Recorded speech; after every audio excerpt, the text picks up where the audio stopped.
This is motherfucker.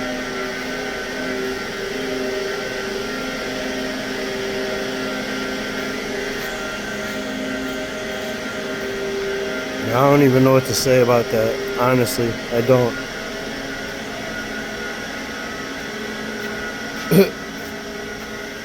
That's like Back to the Future type shit or something. Like he's trying to hit 88 RPMs.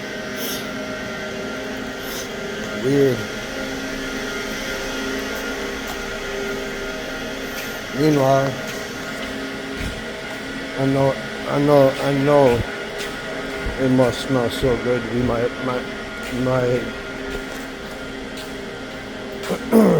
my shadow.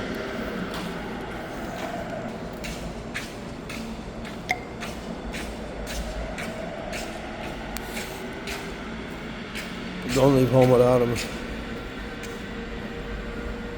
Kill the oxygen. Don't have like a funny taste when you relight the shit. Plus, then you can just roll big ass scripts all day like me. And you know what I'm saying? If you have a good day where you can enjoy like everything, fantastic. If not, fuck it. It's whatever. Damn, I was gonna go try to get some food. That's what I'm gonna do. I'll hop back.